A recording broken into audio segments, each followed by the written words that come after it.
আসসালামু আলাইকুম ওয়া রাহমাতুল্লাহি ওয়া বারাকাতু। প্রিয় দর্শক, একটি অজানা দুঃসংবাদ দিচ্ছি।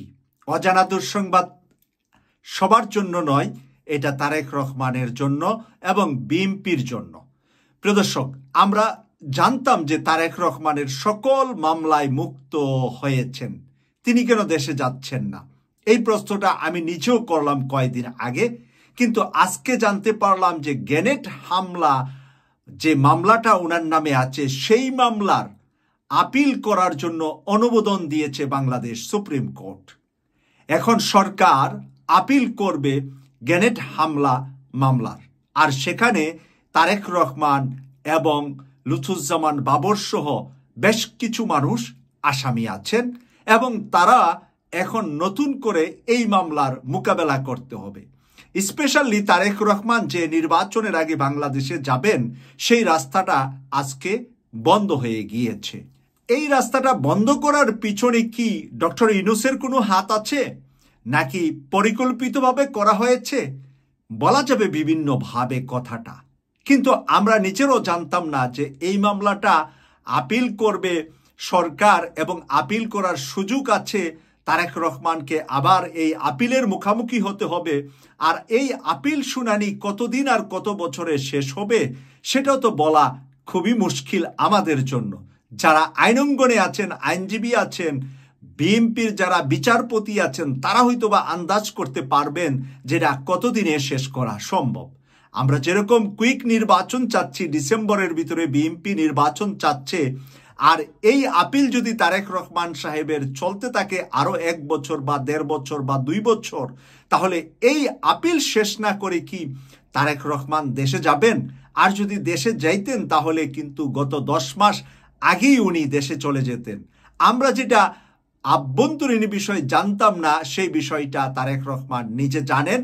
ওনার মামলার বিষয়টা, ওনার অবস্থানটা উনি জানেন বলেই উনি বাংলাদেশে যাননি এতদিন। আর আগামীতেও উনি যে যাবেন তার একটি কোনো নির্দিষ্ট তারিখ আর বিএনপির পক্ষ থেকে বা তারেক রহমানের পক্ষ থেকে বলা সম্ভব নয়।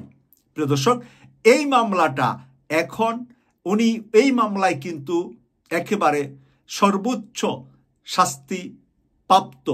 এখন শাস্তিপ্রাপ্তটা যদি এটা পরের ইয়েতে বহাল থাকে, যে আপিলে যদি এটা বহাল থাকে, মানে আপিল যদি এটাকে মানে হাইকোর্টের যে রায়টা হয়েছে এটাকে যদি সুপ্রিম কোর্টের আপিল বিভাগ নো বলে দেয়, তখন কিন্তু মানে একেবারে লেজে গোবরে মিশে যাবে বিএনপি।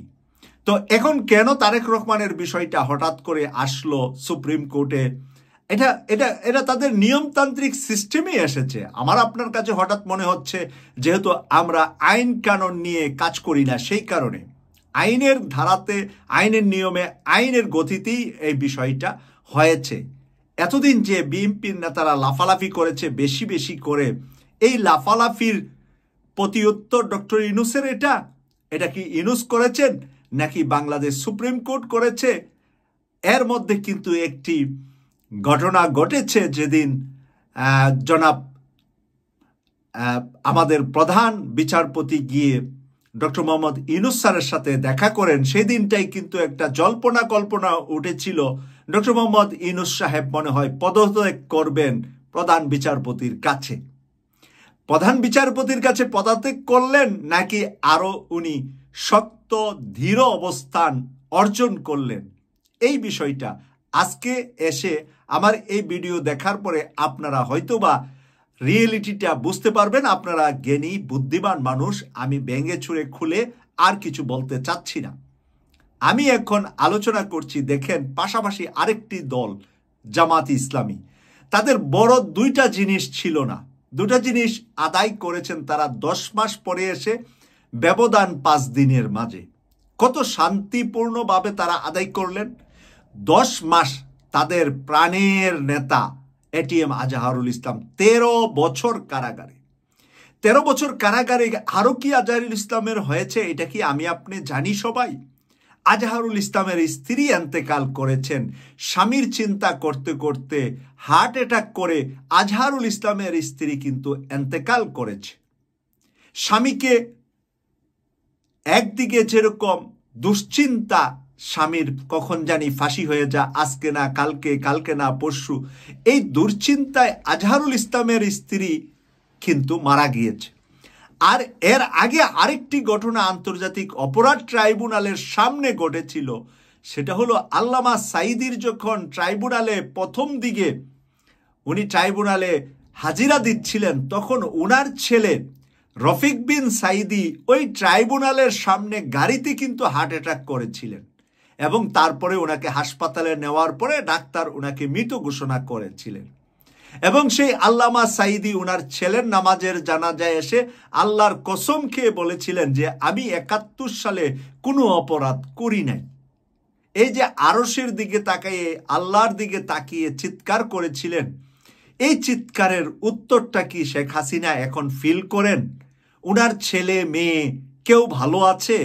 ছেলের বউ নাই, মেয়ের জামাই নাই, নিজে এখন আছেন একা, বোন স্বামী বাচ্চা রেখে আছেন দিল্লিতে, বোনের হয়েছে ইউকেতে, বোনের বাড়ি ঘর নিয়ে ইউকে সরকার এখন সব কিছু বাইর করছে, বোনের মেয়েদের নামে ইউকে সরকারের ভিতরে চলছে তদন্ত, ছেলের নামে আমেরিকা, মেয়ের নামে কানাডা, সব জায়গায় সব কিছু তছনছ হয়ে গিয়েছে। এক আল্লামা সাঈদীর কে পরিকল্পিতভাবে সর্বশেষ হত্যা পর্যন্ত তারা করেছে। কিন্তু আমরা বারবার বলেছিলাম যে এই ধরনের অপরাধগুলা যেন আওয়ামী লীগ না করে, কিন্তু আওয়ামী লীগ সেই কথাগুলা শুনে নাই।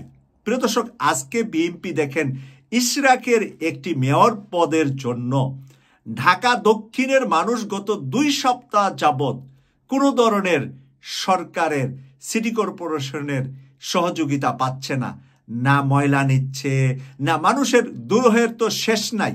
সিটি কর্পোরেশনের মানুষের প্রতিদিন হাজারো মানুষ আসে, সেই মানুষের সব কার্যক্রম বন্ধ করে তারা আন্দোলন করছে গত 2 সপ্তাহ যাবৎ। আজকে পর্যন্ত এটা কোনোভাবেই সেটেল হচ্ছে না ইশরাক মেয়র হওয়া। আর আজকে ছিল বিএনপি সহ সর্বদলের সাথে ডক্টর মোহাম্মদ ইউনূস স্যারের একটি বৈঠক।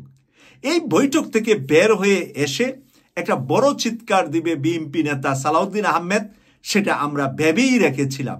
ডক্টর মোহাম্মদ ইউনূসের সাথে যদি নির্বাচনের ডিক্লার না পায় ডিসেম্বরে, তাহলে একটি আন্দোলনের ঘোষণা দিবে। কিন্তু বিএনপির আরেকটি দুর্ভাগ্য, যখনই আন্দোলনের ঘোষণা দিবে তখনই ঈদ চলে আসে। দেখেন, আগামী সপ্তাহে ঈদ, আজকে যদি আন্দোলনের ঘোষণা দেয়, আগামী 15 দিন কোনো আন্দোলনে কোনো মানুষ পাওয়া যাবে না। 1 সপ্তাহ ঈদের কোরবানির গরু কেনা বেচা নিয়ে মানুষ ব্যস্ত, এরপরে ঈদের পরে 1 সপ্তাহ থাকবে সরকারি ছুটি, মানুষের ভিতরে বেড়ানোর আমেজ, আনন্দঘন পরিবেশ। আগামী 15 দিন বিএনপির হাতে আজকে বের হয়ে এসে কোনো ধরনের কর্মসূচি দেওয়ার সুযোগ নাই। ঈদটা নাকি অনেক সময় বিএনপির জন্য কাল হয়ে যা বা দুর্ভাগ্য হয়ে যা। ঈদের পরে আন্দোলন, এমন একটা শব্দ তাদেরকে নিয়ে অনেকেই টল করেন, কিন্তু আজকে দেখেন সত্যি সত্যি ঈদ সামনে পড়ে গিয়েছে। এখন সামনে পড়ে গিয়েছে ঈদ, এটা বিষয়, নাকি তারেক রহমানের মামলাটি যখন পুনর্জীবিত হচ্ছে, আপিল হচ্ছে, এই আপিলের কারণে সুর নরম হয়ে গেল সালাউদ্দিন আহমেদের। সুর নরম করতে বললেন তারেক রহমান লন্ডন থেকে। গত কয়েকদিন আগে তারেক রহমান সাহেব হঠাৎ করে ঢাকায় এত মানুষ দেখে তারুণ্যের সমাবেশে উনি যেভাবে আঙ্গুল উঁচু করে ডক্টর মোহাম্মদ ইউনূস স্যারকে অপমানমূলকভাবে তারেক রহমান সাহেব বললেন ডিসেম্বরেই নির্বাচন দিতে হবে। এই আঙ্গুলটা এর আগে জেনারেল ওয়াকারুজ্জামান যখন উঠিয়েছিলেন, বাংলাদেশের মানুষ পছন্দ করেন নাই, কারণ ওয়াকারুজ্জামানও ডক্টর মোহাম্মদ ইউনূস স্যারের বিরুদ্ধে আঙ্গুলটা উঠিয়েছিলেন। তারেক রহমান সাহেব এই তারুণ্যের অনুষ্ঠানে যে আঙ্গুলটা উঠিয়েছেন, এই আঙ্গুলটার খেসারত তারেক রহমান সাহেব দিতে হবে বলেই আমি মনে করছি। আপনারা কি মনে করছেন? 100% আপনাদের অধিকার আছে আপনাদের মতামত কমেন্টস করে লিখতে। কেটিভি 24 আপনাদের চ্যানেল, আপনারা যেভাবে লিখবেন সেভাবেই আমি আপনাদেরকে অগ্রিম স্যালুট দিয়ে রাখছি যে আপনাদের সকল মতামতকে আমি রেসপেক্ট করি। কেউ আমাকে নিয়ে সমালোচনা করছেন, তাকেও আমি ভালোবাসি, কারণ এই সমালোচনা করতে করতে সে একদিন বুঝতে পারবে রিয়েলিটিটা, আমি সত্যের পক্ষে, সে কি কোনো ভুল পথে আছে কিনা। আর তাকে যদি আমি একটা বকা দিয়ে দিই, সে যদি আমার চ্যানেল আর না দেখে, তাহলে তার এই ভুল শুধরানোর সুযোগটা পাবেন না। যে কোনো বিষয়ে, যে কোনো মানুষ, আপনি যদি আপনার বাড়ির একজন কাজের মানুষকেও ধমকি দিয়ে কাজ থেকে বের করে দেন, তাহলে সেই মানুষটার ভালো গুণগুলো আপনার দেখার সুযোগ হবে না, আর আপনার সম্পর্ক তার ভালো ধারণা নেওয়ার সুযোগ থাকবে না। সে একটা মন্দ ধারণা নিয়ে আপনার বাড়ি থেকে বের হয়ে যাবে। আজীবন তার মনে আপনার সম্পর্কে একটা খারাপ ধারণা থাকবে। বিএনপি ইদানিংকালে ডক্টর মোহাম্মদ ইউনূস স্যারকে নিয়ে যেই আন্দোলন সংগ্রামগুলা করছে, মানে কুৎসা রটাচ্ছে, বিভিন্ন ধরনের কথাবার্তা বলছে, আন্ডার এস্টিমেট করছে, সেটা কিন্তু ইউনূস স্যারের শেষ বয়স 85 ওনার এজ। উনি আসলে কি চাচ্ছেন? উনি চাচ্ছেন আসলে জুলাই বিপ্লবের যে সনদটা, যেটা সকল দলের সাইন নেওয়া হবে, আজকের আলোচনা হয়েছে, সকল দল মানে সাক্ষ্য দিবে যে এটার উপরে আমরা সবাই একমত। সকল দল সাইন দিয়ে দিল। বিএনপি যদি সাইন না দেয়, তাহলে আগামী নির্বাচনে বিএনপি জনগণের কাছে যেতে পারবে? এখন কি ডক্টর মোহাম্মদ ইউনূসের এক আঙ্গুলের রাজনীতি বুঝেন বিএনপি নেতারা? আমরা তো এতদিন ডক্টর মোহাম্মদ ইউনূসকে বলে আসছি রাজনীতি বুঝে না উনি, রাজনীতি বুঝে না উনি। উনি যা বুঝে তা কি বাংলাদেশের রাজনীতিবিদরা বুঝে? এখন আপনারা কি দেখছেন খেলাটা? আজকে ঠান্ডা মাথায় কত সুন্দর কথা উনি বললেন। ওনার বক্তব্য শুনলে যে কোনো মানুষ ওনার ভক্ত বা ওনার আশেক হয়ে যাবেন। আশেক মাসুক আর কি, আমার নাম তো মাসুক, আপনারা অনেক আমারও আশেক আছেন। আর ডক্টর মোহাম্মদ ইউনূস স্যারের আশেক হইলাম আমি। প্রিয় দর্শক, ওনার এত সুন্দর উপস্থাপনা ছিল। আজকে বের হয়ে এসে সালাউদ্দিন আহমেদ ঠান্ডা মাথায়, ঠান্ডা মেজাজে, গরম সুর, উল্টে ফেলবো, মানে এটা করব সেটা করব, কোনো শব্দ নাই। আর দু চারটা ছোট দল আছে যারা একটু চিৎকার দিয়ে পত্রপত্রিকায়, মিডিয়াতে, নিউজে থাকতে চা, তারা এরকম বলেছে, হ্যাঁ ডিসেম্বরে দিতে হবে। ওদেরকে কে গণনা করে? আপনারাও গণনা করেন না, আমরাও সেভাবে গণনা করি না। বাংলাদেশে এখন বর্তমানে 3টি রাজনৈতিক দলকে গণনা করতে হয়। একটা হলো প্রথম নাম্বার 1 বিএনপি, নাম্বার 2 জামাত, নাম্বার 3 এনসিপি। এনসিপি কেন? এনসিপি হলো 24 জুলাই বিপ্লব থেকে এই সংগঠনটা জন্ম নিয়েছে, এই কারণে, অন্য কোনো কারণে না। তাহলে থাকতো শুধু 2টা, বিএনপি আর জামাত। এনসিপি তৃতীয় স্থানটা পেয়েছে। তারা জুলাই বিপ্লবের শহীদ পরিবারদেরকে নিয়ে, শহীদের সন্তানদেরকে নিয়ে, তারা নিজেরা আহত, নিজেরা জুলাই বিপ্লবের প্রথম সারির যোদ্ধা, এই কারণে তাদেরকে মানুষ গ্রহণ করেছে।